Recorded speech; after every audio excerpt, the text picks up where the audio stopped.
Live, Laugh, Larceny discusses true petty crimes that may be disturbing to some. Or could be easy listening to all you psychopaths out there. All stories are based on actual events, but details may vary. Listener discretion is not advised.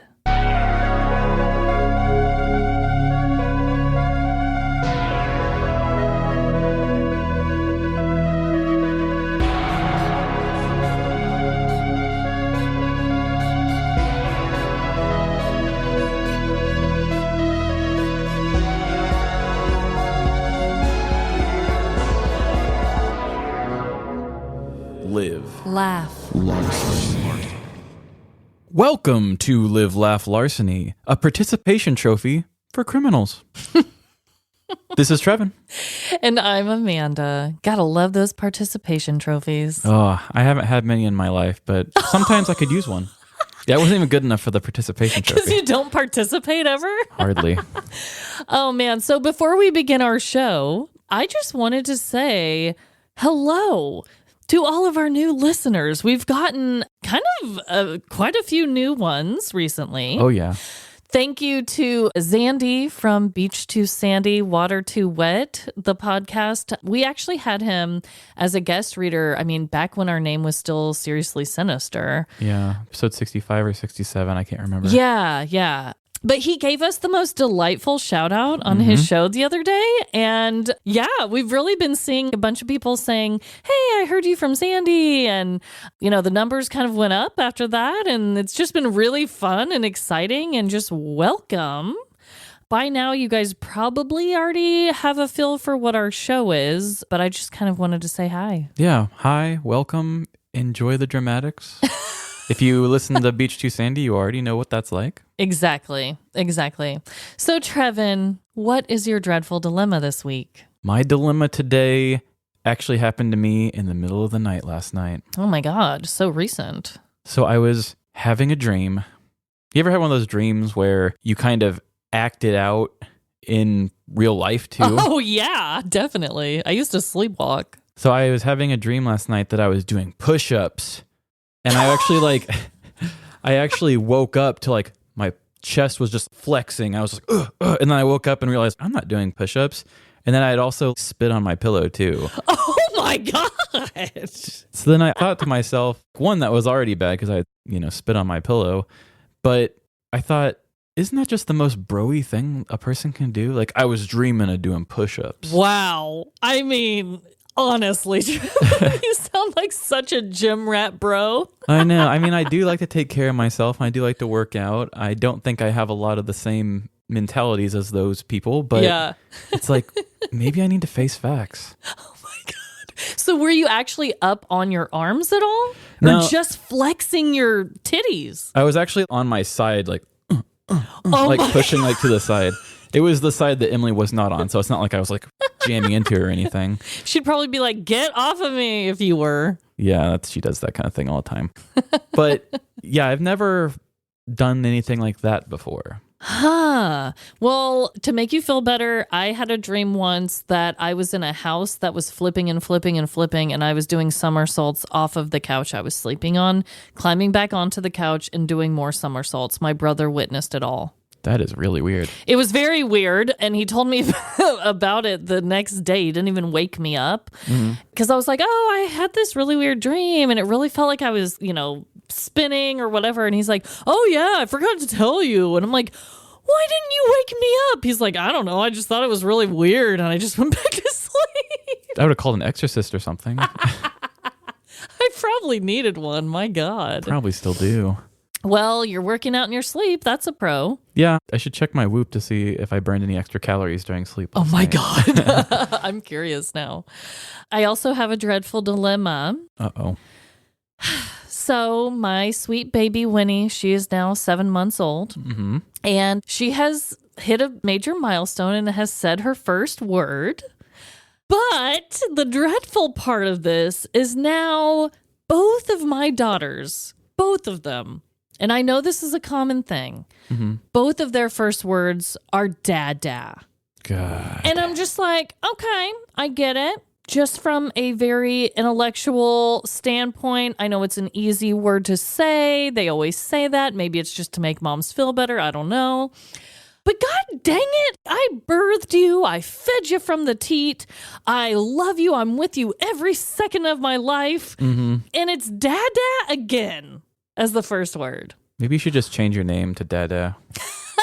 Yeah, I'll just start switching it up on them. Like, no, I'm Dada. That's Mama. I mean, yeah, we'll get you an actual driver's license as Dada Rose. Then everybody will call you it, but at least maybe you can win this little game. Seriously, I just am like, what the heck? Now, the only thing that makes me laugh and feel a little bit better about it is that she actually said it for the first time on Cyber Monday, which was just kind of a funny thing, and it will help me remember when she said it. Yeah. But she said it in almost a lecturing way towards Jordan. So she was sitting in her high chair, and he was feeding her baby food. And he got distracted, and he was looking at his phone and not looking at her. I was going to say, I figured distracted meant phone. Yeah. And he was looking at his phone, and I guess too much time had passed. And all of a sudden, I'm doing something in the kitchen, and I hear her just go, Dada! And it was almost like she was like, feed me, you know? Look at me, damn it. Yeah, and he even said that. He's like, oh my God, she was like screaming it at me. And I was like, hey, you know, even though Dada was her first word, she was still like giving him a little bit of shit with it, you know? Right. So I can live with that. Signs for the future, perhaps. Yes. I know I'm raising yet another sassy little gal. Oh boy. I love it, but I'm also scared. So this week we are going to do 2 truths and a lie. I've got 3 wires. Which one do I cut? I'll give you 2 truths and a lie. But wait, we don't have time for this. Indeed. And I have the honor of going first this week. So as I told you, Trevin, before we started recording, I am very excited about this. I know this is not something you are into at all, which makes it a little more fun for me. That's a bodily thing, I imagine. So, it's been a minute since I did a segment based on reality TV. Oh, okay. And I figured it was time for another one of these. I think the last one, I did do a 2 truths and a lie about the Real Housewives franchise. About what crimes they did. Yes, but this week we are going to be doing 2 truths and a lie about the Bachelor franchise. Okay. I know nothing about The Bachelor. I know, that's why I'm so excited. Is that the one where, didn't they have a girl that was from Kearney, not too far from us? Or was that not Bachelor? Oh, no. I think it was. There was a girl from Kansas City during Juan Pablo's season. Okay. I sound like such a fangirl right now. I can't. And she won, quote unquote. Juan Pablo's kind of a dipshit, so she didn't really win, in my opinion. And they broke up, but... I thought you said one Pablo season. I was like, how many seasons did Pablo get? Damn. So yes, you don't watch The Bachelor. I watch it a lot. So they have The Bachelor and then they have The Bachelorette. It's the same franchise, same rules and everything, just so you're aware. Yeah, just different gender main character. Exactly. So are you ready for the 3 statements? As ready as I'll ever be. Okay. Statement number 1. Music, TV, and cell phones are only allowed for contestants to use for 15 minutes each day. Oof, I don't want to be a contestant. Statement 2. The food shown on dinner dates is stage and is not for actually eating. Statement number 3. Contestants sign contracts stating that the show may portray them in a false light. Okay, I feel very confident that 3 is true. Okay. I'm going to go ahead and say that A is false. Oh my God, you got it. 15 minutes seems really low. And like, what's music going to do to a person? But do you know what's even worse than what you just said? It's actually 0 minutes. It's 0 minutes. Damn. So music, TV, and cell phones are completely banned. Completely. I think I would go crazy. I know the TV and the cell phone obviously would be really hard, but music? My mental health would not be okay. And that's probably how they keep the drama so high. These people are like, I haven't heard a song in I don't even know. What's the date? I know. And then during the dates, there are a couple times where after a dinner date, if they get a rose, they have a live performance and they get to dance to musicians playing on a stage, and it's really corny. And it's always country music. And I'm like, okay, if I was the main bachelorette, could I be like, please no country? I don't think you can. I think it only has to be country. So it's kind of like when somebody who's an avid pot smoker takes like a lot of months off and then they come back and they're like, man, I get way more high when I come back to it. It's just like, we're going to starve you from music and we're going to make your ass like country. Something like that? Seriously. Okay, so the other two are completely true. So the dinner dates. When I first heard this fact, part of it made sense to me because anytime they do have a dinner date, you never see them eat, ever. But there's always this really fancy, delicious food in front of them. And they have wine or champagne or water or whatever they're drinking. And like they'll drink during the dinner date, but you never, ever, ever see them eat. I just didn't realize that they would take the time then to make real food, present it beautifully, and then not eat it. That's just really weird to me. But apparently what they do is they have their date portion where they do an activity. Then they go back to their hotel rooms separately. They change, get ready for the evening dinner portion, and then they sit down, they don't eat the food, and they usually confess something really dramatic and horrible about their lives in hopes of getting a rose. So, but apparently in between the activity portion and the dinner portion, they actually eat in their hotel room separately so that they don't hear the chewing sounds and the eating on camera. Oh, I figured it was probably just something to keep them thin and sexy and be like, you can only eat like a apple or something. They let them eat, but it must be in private. Also, this is an exact quote from the contract. I understand, acknowledge, and agree that the show may use or reveal personal information, which may be embarrassing, unfavorable, shocking, humiliating, disparaging, and or derogatory, may subject me to public ridicule and or condemnation, and may portray me in a false light. That one was super believable because they have writers and they have directors for a reason, because they kind of just look at what you do as a person and they think, how can I spin this and basically create a character out of you as a natural person. Totally. By using things completely out of context and building you. Because if I was on that show, I can't even imagine what little thing about me they would pick on to be the defining characteristic of me. Oh, for sure. I've thought about it, actually. I wonder how I would get spun on a reality show, because I feel like they could either obviously go good or bad with most people. But with me, I could definitely see my jokes being spun in this really annoying or mean-spirited way. Or they could portray me as the quirky, weird one, or whatever. But yeah, I just thought, oh my God, there's so many weird things in the contract.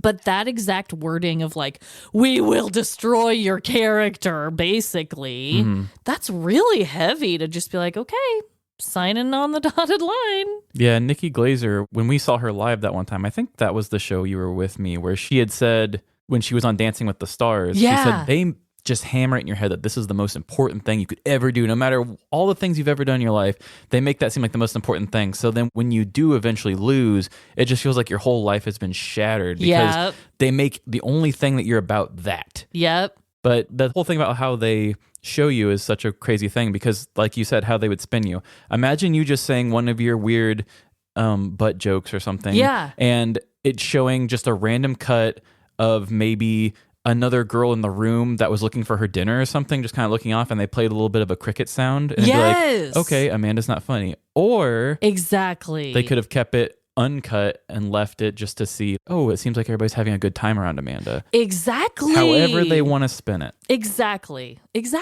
Yeah, it could be something that small. Like, they've done that to countless people, where I've listened to a bunch of behind the scenes like podcasts with the actual contestants. After they're out of contract, they spill the tea a lot.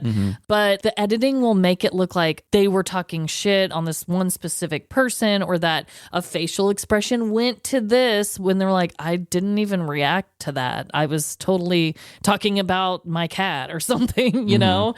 So, yeah, I mean, they can really twist it, and they probably have to put that in there for legal reasons. But it's like, you're just going in there and just giving them all the power. It's really scary, I bet. Well, people will sell their souls for that 15 minutes of fame. Yeah, clearly, lots of them do. Yeah.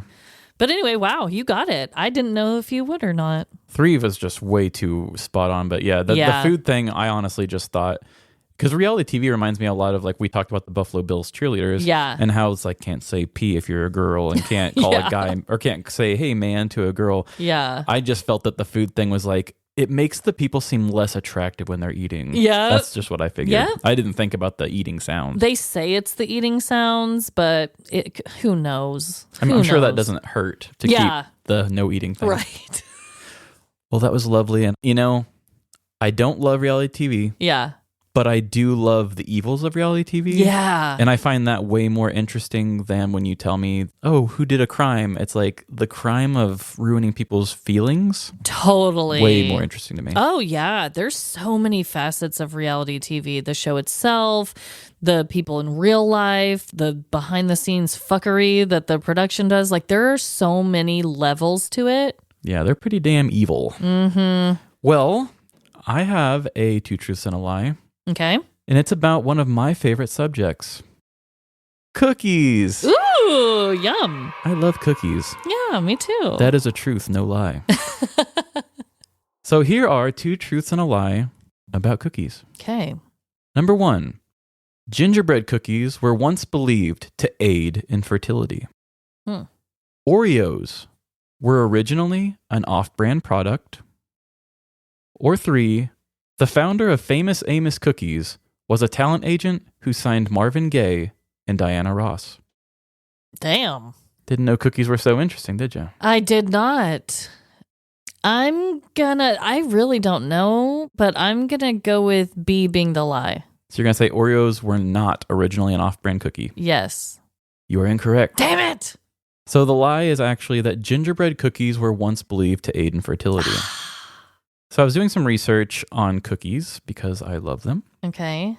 And so the actual true thing about the gingerbread thing is English women used to eat gingerbread husbands to improve their chances of finding a mate. Oh. So that's where I derived it from. Okay. Now, Oreos were actually a knockoff off-brand of a company called Hydrox Biscuits. They made sunshine biscuits that were these little black Oreo-looking things. They almost look like the Little Debbie's oatmeal pies, a little more flat and kind of weird, but they were black just like Oreos. Okay. They came out 4 years before Oreo. Did Oreo have to buy them? No, I think they just got more known, and then Sunshine got outsold because there was probably just something about the marketing that did better. Yeah. I mean, the original company name sounded like a chemical. Yeah, Hydrox does sound really weird because you and I talked about Oreos not too long ago, and we found out that they were way older than we thought. Yeah, yeah. But yeah, apparently this Sunshine Biscuit was even older. Damn. And then the founder of Famous Amos Cookies was a talent agent who actually would give his cookies to people when that was like his gift basket, when he was like, oh, I want to sign you on, here's some cookies. And then eventually they're like, hey, I think his name was Wally Amos or something Amos. He actually made a cookie brand after Famous Amos because he was just known for pulling so much famous talent. Oh my God. Cookies. That's a cool story. Yeah, I didn't know with our crowd demographic or not. He also signed Simon and Garfunkel as well. Oh, yeah. So Marvin Gaye, the Supremes, Simon and Garfunkel, Diana Ross, a lot Damn. of very famous people. I love Simon and Garfunkel. I used to listen to that all the time with my dad when I was a kid. Like a bridge over troubled waters. Get it? Also, I really wanted to share this, but I had so many good cookie facts. I didn't realize there were so many. Wow. Also, I wanted to put this in here, but it just wasn't as good. But did you know that the Cookie Monster, the cookies that he eats on the show, are actually just painted rice cakes? Why? Well, I mean, because when he eats them, he's like, and then they crumble and break. I thought they were just really cheap-ass made cookies. Okay, so it's like the texture of it all. Like they want all the crumbs just going everywhere. Yes. So it's just painted rice cakes with the chocolate dots on them.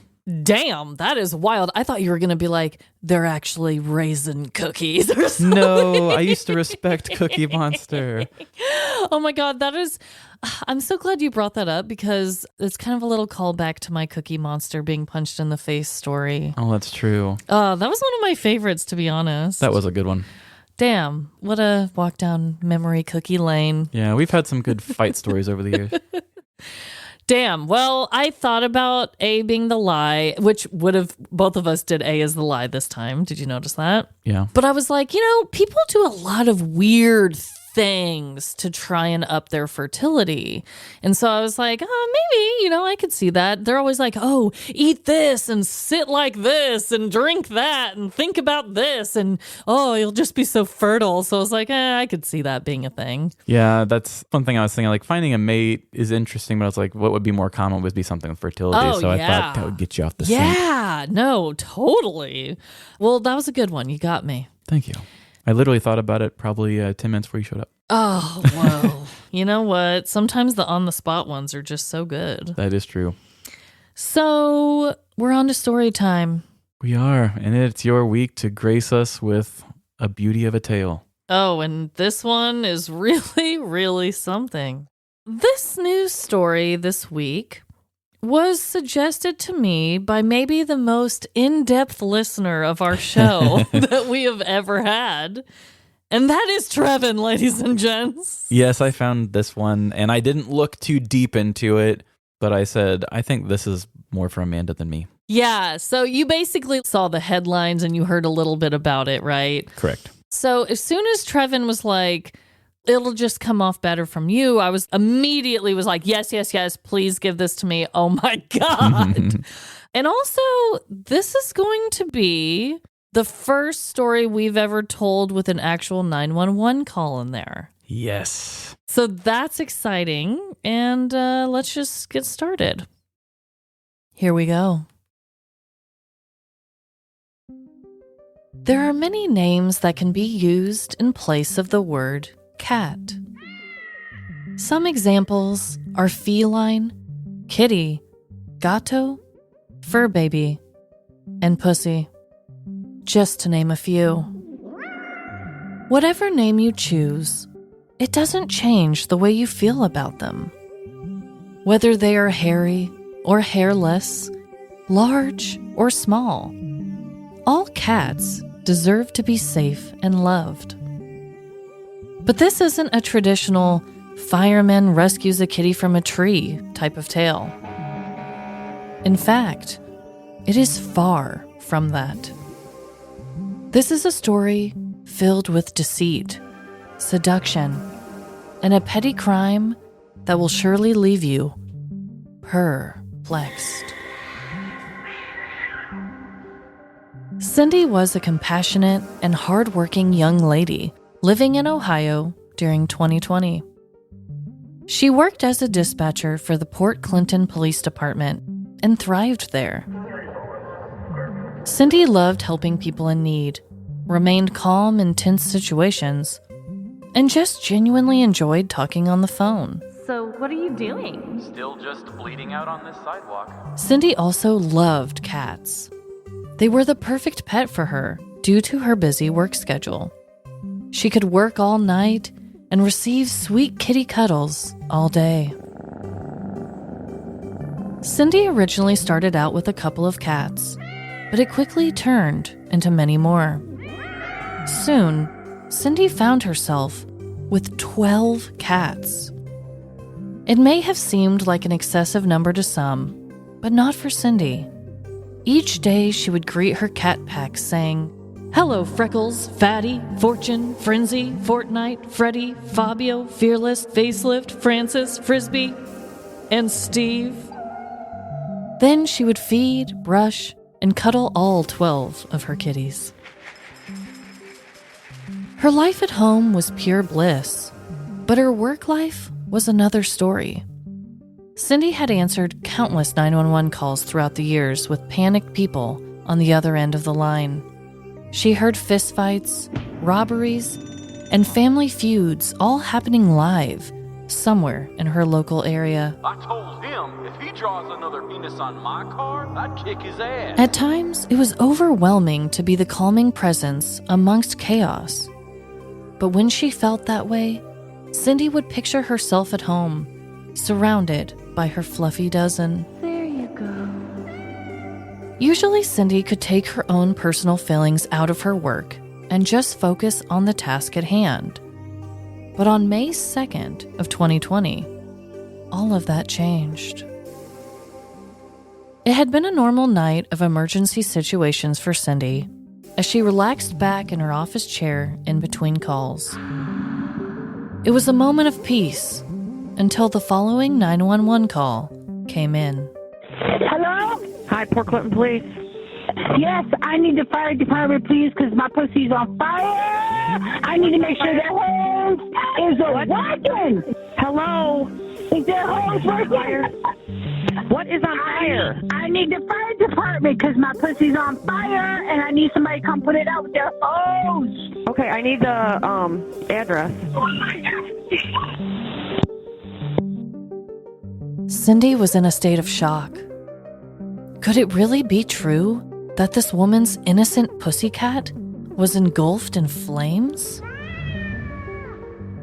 Cindy assumed the line was disconnected due to the raging fire and called back to get a more precise location of the emergency.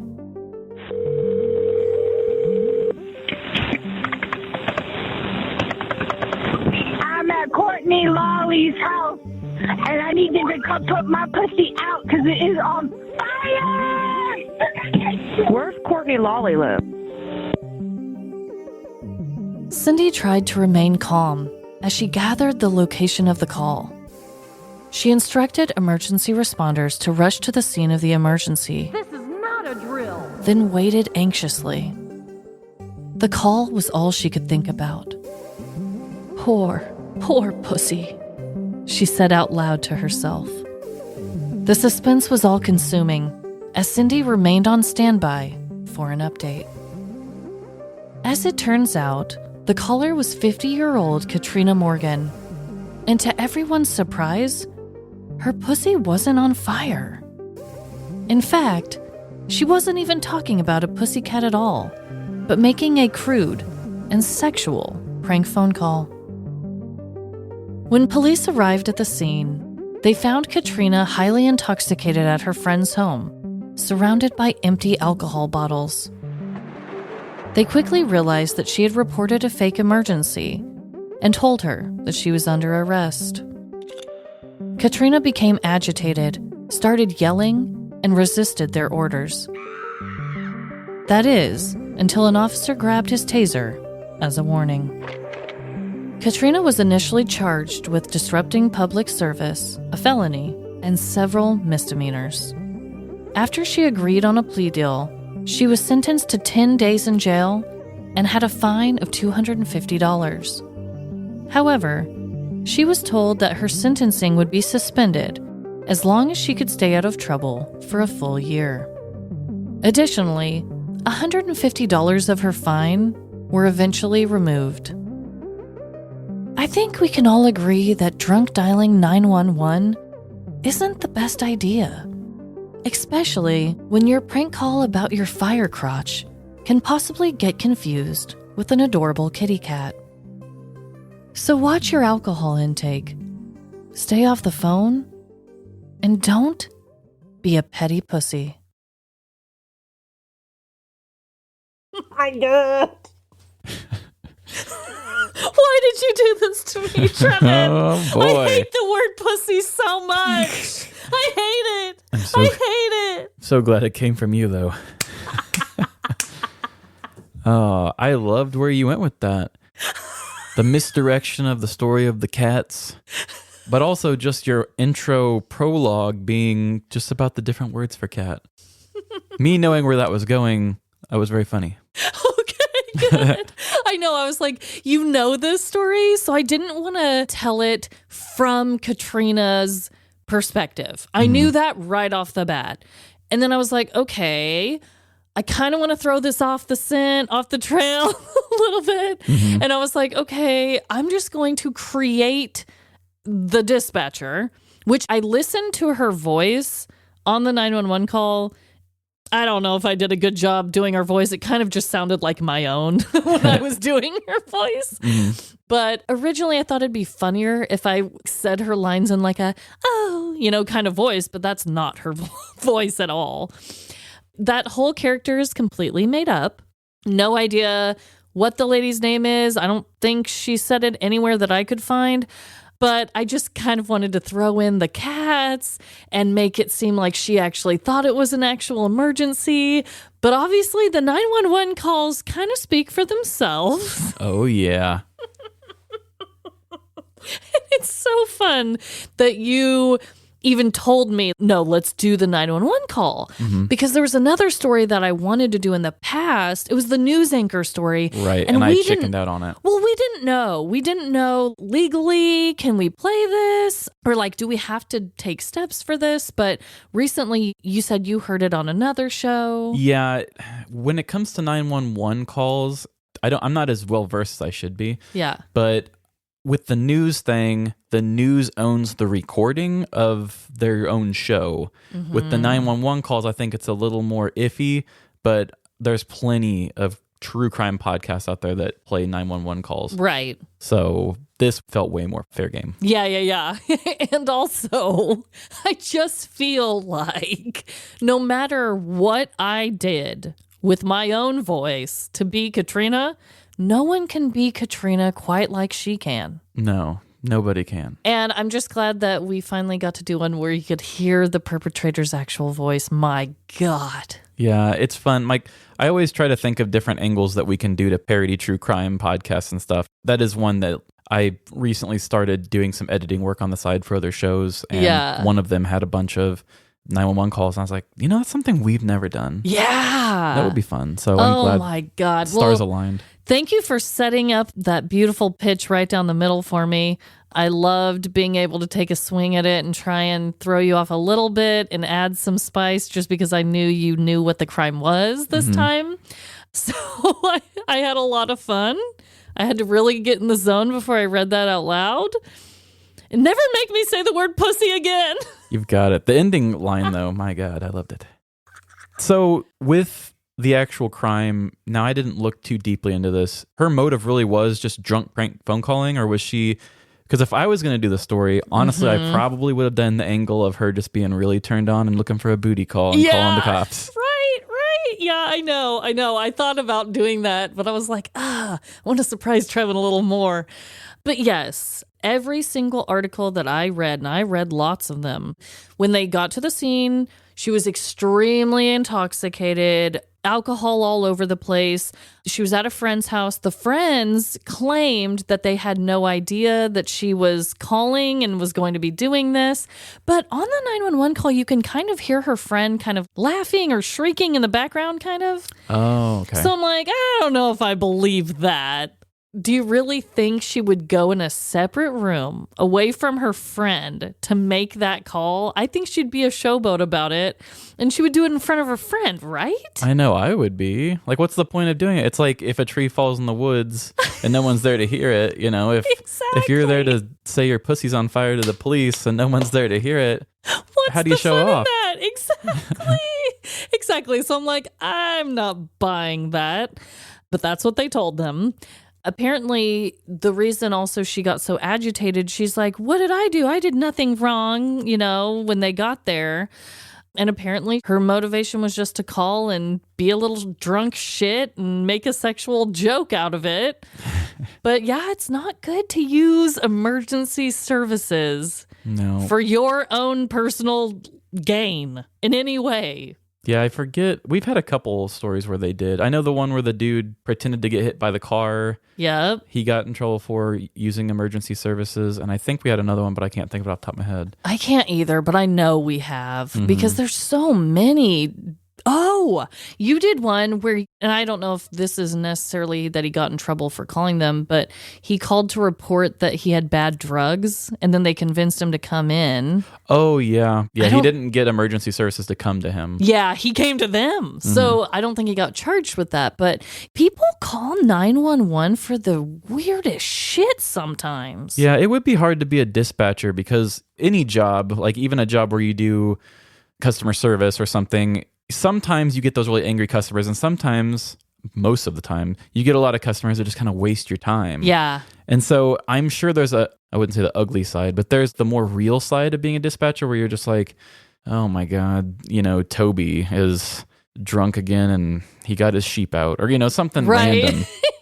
To where it's just like there are a lot of people that just call and the call didn't need to be done. And I'm sure when that's your thing you deal with every day, because I know true crime podcasts want to say like, oh, the dispatchers, they have such hard jobs. They deal with a lot of, really scary moments for people, which is true. Yes. But you got to think about probably 80% of the time, they're probably not. Yeah. And so when you get these calls, because you're still a human being. Yeah. I'm sure there's still party that's like, oh, what's the joke here? Mm-hmm. And then I feel like if I would get fired because I would laugh at the wrong time. Right. Right. Props to this dispatch because she kept it very serious. Mm-hmm. Even when she's like, I'm at this person's house. On the follow-up call, I believe is when it said that she's at her friend's house and like gives her name. And the dispatcher's just like, okay, where is that person's house located? Yeah. Like, I'm trying to send you help if you... I don't know. And I just thought it would be a really funny thing to be like, oh no, I think this lady really took it seriously and thought it was a cat on fire. You know what they should have done before they arrested her and put her in the back of the car? They should have just had the fire truck shoot her with water. Give this woman a hose. Yeah. Is it on fire now? Now get in the back of the car. Exactly. And she kept drunkenly just asking if their hose was working and being like, I need your hose. It's God. Honestly, the call. I just can't wait to see it all put together. It's going to come together beautifully, and I'm glad you were the first story this week. Oh, God. Oh, God. So, Trevin, do you have a story? I do have a story, and it has to do with a certain emotion. And it's one that I know can consume a lot of people. Not saying it's me, but I'm saying it's some people. Okay, fair enough. So let me just jump into this, and why don't you all try to keep your emotions together until the end? I'll try my best. Okay, and here we go. There is a broad spectrum of emotions that we as humans experience on a day-to-day basis.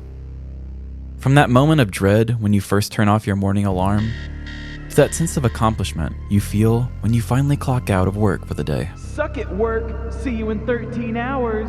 There are so many factors that can affect the mood in which we carry ourselves. Maybe your partner decided to blame you for them losing their phone again. What did you do with it? Or maybe you found a quarter that's heads up in the bottom of the urinal you're using. Oh, fuck yeah. Both of these examples have the power to change how you decide to handle your day from that moment on. Some of us are better at handling our emotions than others. There are the people who are able to shake off others' bad energies and stay the course, while there are those who let every little interaction freely dictate how their day will go. The latter sounds very stressful. Imagine living life like this. No sense of consistency. Your mood is at the mercy of how your daily interactions go. Every day, your attitude is like a ship lost at sea, just waiting to see if someone will gift you some clear skies or hurl a perfect storm your way by not noticing your new haircut. Help them at my bangs, Molly. For these people, they more often than not will find themselves in a state of anger. If you're unable to process social exchanges well, there's a good chance that you do feel the inconsistency a bit worse than others. In most cases, that lost at sea feeling can leave you overwhelmed and frustrated. This is where anger comes in. We all get angry. It's a fact of life, and it should never be completely avoided. It's healthy to have anger at times that call for it. Imagine you just stayed up all night, decorating a cake for your daughter's birthday. and you come back from the store to find your husband sitting on the couch, eating it with his bare hands. This would be a perfectly normal situation to get angry over. I mean, come on. Can this asshole not read? What part of Happy Birthday Susie sounded like, "Here, unemployed husband, have a cake"? How was I supposed to know? There are plenty of other times, however, where anger doesn't need to come up. Maybe you get home late and your dog peed on the floor, or your DoorDash driver is stuck in traffic due to a massive wreck. Even though you're hungry. Yes, these situations can be dreadful dilemmas, but there's no need to resort to anger and lashing out. Life happens. You will still get your overpriced delivery. Today's tale will follow one man who has a bit of a problem with these kinds of encounters. His blood pressure is high, his fuse is short, and you never know when he's gonna blow. Our story follows Wade, a Florida man in his early 40s, with a love for criminal activity and face tattoos. Things had not been easy for Wade, as he spent a lot of time in and out of jail and the unemployment line. There just weren't a lot of places looking to hire a guy with an extensive arrest record and uncanny ability to solve most problems with his fists. Through the years, Wade had tried to make some changes. He went to anger management, but everyone's problems just pissed him off. And he tried taking deep breaths at the store when his card declined, but it just resulted in him spitting in the cashier's face. It was no use. No matter how much effort Wade put in, the other people were always the problem. Despite his questionable past and inability to communicate well with others, Wade had landed him a job at a local fast food establishment, McDonoghue's. It wasn't a glamorous place to work, and every day tested his patience, but Wade was trying to make a change for himself. Wade started his work week like any other. Feeling unenthused and tired, he took a deep breath before opening the door and starting his day. Happy Monday, Wade! The overly enthusiastic Francis shouted. I hope you're ready to bring honor to the McDonoghue name. Wade stared blankly at the gleeful young man, just to see how long he could hold that big cheesy smile. It took everything in his power not to punch Francis right there. Sure, Francis. Let's go cook some burgers, he said, knowing that Francis wouldn't break that smile until he was acknowledged. Wade went back to the employee closet to get his McDonoghue apron. As he lifted his apron off of its hook, the coat rack next to it became unattached, sending all of the other employees' things to the ground. His blood slowly began to boil as he took a deep breath and let out all of his frustrations. It's going to be okay, Wade, he said to himself. Wade bent down and picked up all of his coworkers' fallen items so that he could hang them back up. As he stood up, with his arms full of stuff, he forcefully bonked his head on the closet's doorknob. Shit! Partly startled, partly injured, and also a bit embarrassed, he began to count back from 20 to calm himself. 20, 19... You really gotta be careful, you silly head, Francis shouted from behind Wade. The grating sound of Francis's voice caused Wade to clench his fists, snapping one of the pins he had just picked up. This mild amount of destruction was enough to keep him from lashing out on Francis physically. After all, he was trying to do better. The day continued to not be Wade's day. He tried to pour himself a cup of Diet Coke, but the machine was empty. He stepped in gum when he was taking the trash out, and he even had to go unclog the men's bathroom when someone took a big number 2 after ordering a number 5 with cheese. Each time an unlucky occurrence reared its ugly head, there was Francis, ready to make some stupid remark about what just transpired. Finally, Wade could get some solace from Francis as he made his way to the front counter to man his register. Hello there, welcome to McDonoghue's, Wade said to his first customer. How may I help you? The woman rubbed her chin as she thought long and hard about what she wanted to order. Yeah, I don't see chicken McNuggets on the menu. Did you all stop carrying those? The woman asked in a very confused tone. Sorry, ma'am, Wade responded back. This is McDonoghue's. We don't have Chicken McNuggets. That's our competitor. We carry McDonoghue's Rooster Balls. Would you like that? The woman looked back in a disgusted way. Rooster Balls? She exclaimed. Nah, just give me a Happy Meal. Wade felt an instant jolt of discomfort. He didn't even want to try and explain how McDonoghue's only has the McDonough Huge Smile Box for kids, and not a Happy Meal. But as the number one employee rule passed down by founder Roald McDonough states, never let a customer mistake us for McDonald's. Wade winced as he explained yet again how his company does not carry what she is wanting to purchase. I'm really sorry, but... Upon hearing this information, the woman began to rip into Wade, Are you fucking kidding me? pointing out how stupid it was for a company with such a similar name to exist in the first place.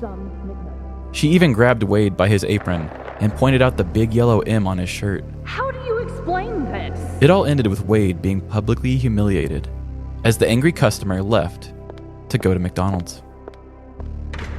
As Wade went back to the employee's sink to splash water on his face, there stood Francis. I can't believe you forgot to wish her a happy McDonough day, Francis said, trying to be funny. Even though Wade was having the worst day of his professional McDonoghue's career, he managed to keep his cool and asked to leave early. On the way back home, Wade blew off steam in every way that he could. He ran yellow lights, flipped off kids at the crosswalk, Fuck you. and cranked angry music. Altogether, it actually was pretty helpful. The rest of Wade's day was set aside to relax and decompress. No more encountering things that upset him. He was going to sit down on the couch and watch the series finale of Game of Thrones that he had been saving. Wade walked into his front door and was greeted by his girlfriend. Hello, honey. She said while moving around the kitchen doing household chores. Feel free to help yourself to the cookies on the counter. I made your favorite, Snickerdoodle. Wade had a sigh of relief as he sat down at the table with a cookie. Life isn't so bad, he thought to himself. I've got a sweet girlfriend that makes me cookies. I've got a Snickerdoodle by my side. And Game of Thrones is going to wrap up the series in a way that will please me and leave no holes for questions. However, while taking his first bite of the cookie, he was a bit surprised by the quality. Wade had to bite down hard and bend the cookie upward just to break the piece off into his mouth. Was this a Snickerdoodle cookie or a cinnamon sugar flavored rock? Wade sat with the bite slowly dissolving in his mouth. He dared not attempt to chew it, judging by the amount of work it took just to break off the initial piece. As he sat there with the cookie in his mouth, all of the bad experiences of the day started rushing back to his mind in a montage of unhappiness. He remembered the angry customer, Rooster Balls. the clogged toilet, and all of the stupid things Francis said. His breaking point came in the form of a cookie that was almost impossible to break. Blood boiling, Wade sat as his girlfriend walked back into the kitchen. Hey, how did you like those cookies? She said sweetly. Without speaking a word, Wade picked up the remainder of the cookie and threw it at his girlfriend, hitting her directly in the face. I can't believe you would do such a thing to me, His girlfriend said, crying. This is the last straw. You're always so angry, but I do something nice for you and you literally throw it in my face? I'm calling the police. In February of 2019, 41-year-old Florida man Wade Smith was arrested for domestic battery after throwing a hard cookie at his girlfriend. When the police arrived, Mr. Smith admitted to throwing the cookie without her consent. Police reports state that the woman had a red mark on her forehead near her hairline. This was the 8th time that Wade had been arrested since 2012. Some of his previous charges were trespassing, aggravated assault, witness intimidation, strangulation, and contempt of court. Due to his poor arrest record, Wade was held on a $500 bond for the cookie conviction. As you can see, The moods of a day can have a lot of ups and downs. How we choose to handle these situations is truly what defines us. In the box of life, there will be good cookies and there will be bad. But in times of intense anger, it is important to just be happy that you're having a sugary treat at all. Because it is up to us to give that cookie meaning. So today, I want to challenge all of you to see the sweeter side of life. You should always count your cookies, not your troubles. Using a cookie as a weapon. Yeah, what a real piece of shit. Oh my God. Duh. I will say I don't know for a fact that the cookie was hard, but it did leave a mark. I mean, unless it was really hot off the press or something, then I feel like if it was a soft cookie, do you know if they were indeed snickerdoodle? No, I don't. Okay, because in my mind, snickerdoodle is one of the more fluffy and thick, and picturing throwing one, I feel like it would just be like, and just kind of... It's like, oh no, it's coming. Oh, pillow. Yeah. I actually quite like that. I feel like it would have had to be a really hard cookie, and maybe he's got quite the throw on him too, because what? Yeah, I mean, we don't know how hard he threw it. I don't know the situation either. I imagine, and this is just what I imagine probably the truth is. Yeah. I bet it was probably like a store-bought Chips Ahoy type cookie. But I don't know the situation. They didn't really say what had transpired between them. Yeah. I like the idea of him just being a total dick and her being nice. Yeah. But yeah, no idea what would have caused him to throw a cookie, but something had to have given for your partner to call the police for throwing a cookie in your face. And if he's had strangulation as a former charge, then he obviously is a very shitty person. Yeah. Good for her, because she maybe knows his temper and was like, okay. Yeah, it might sound silly at first, but like, if someone's willing to bring a cookie into this, Yeah. you never know. But seriously, like, you just never know what could happen. But it does sound silly when you just hear it as like its own standalone thing. But yeah, if he has a rap sheet like that, then hell yeah, call the police for throwing a cookie. Yeah. And a lot of the articles, there are, what did I say, he was arrested like 8 times? Yeah.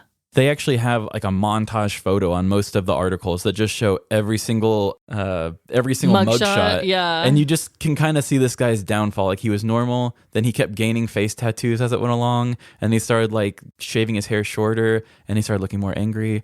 It's a really weird time lapse for a man. Wow. Witness my downfall.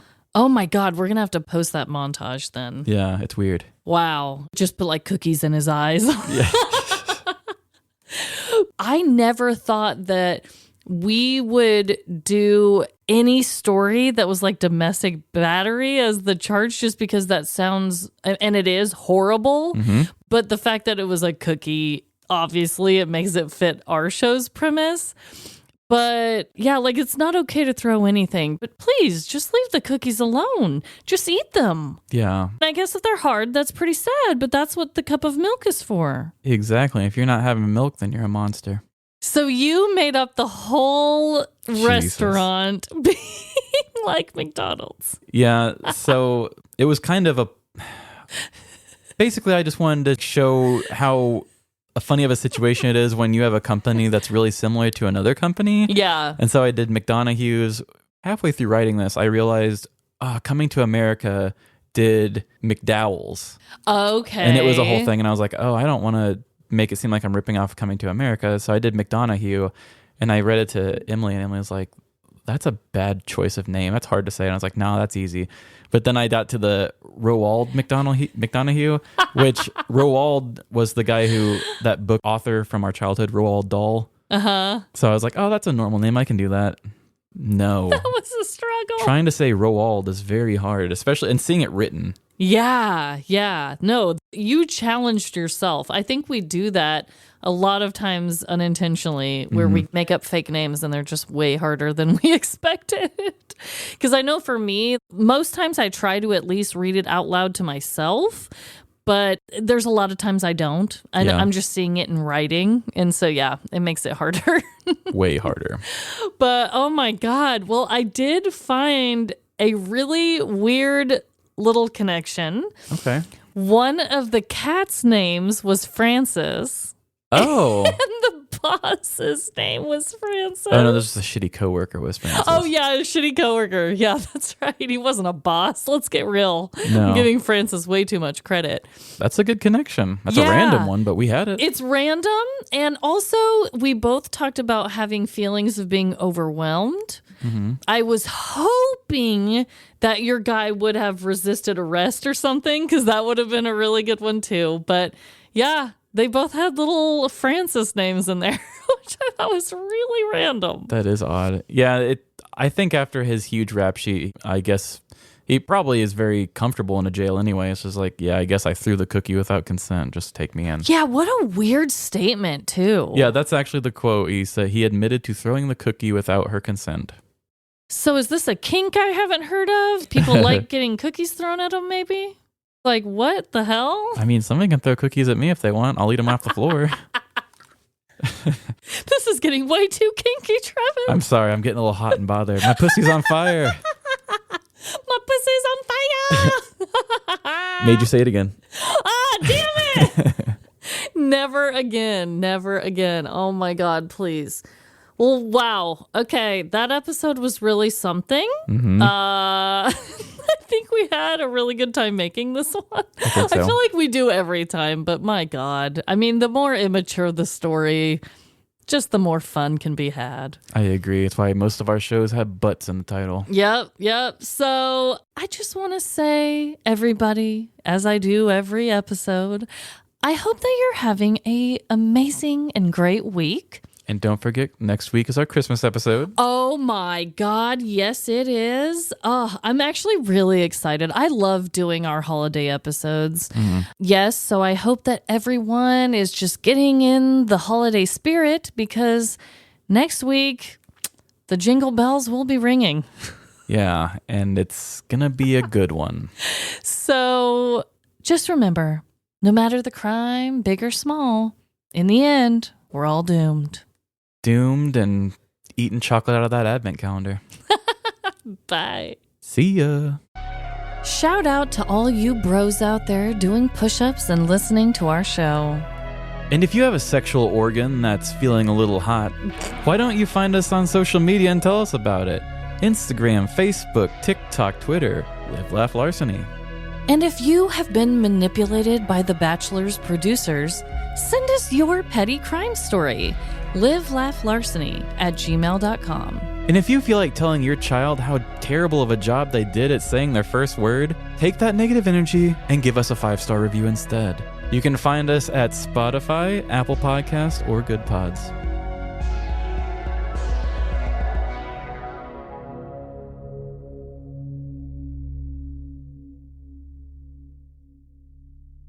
And pussy, just to name a few. Trevin, why did you make me say this word? This is going to be your best story, I can already tell. Oh my God. Okay, let me say the just to name a few again, because I was giggling at the end.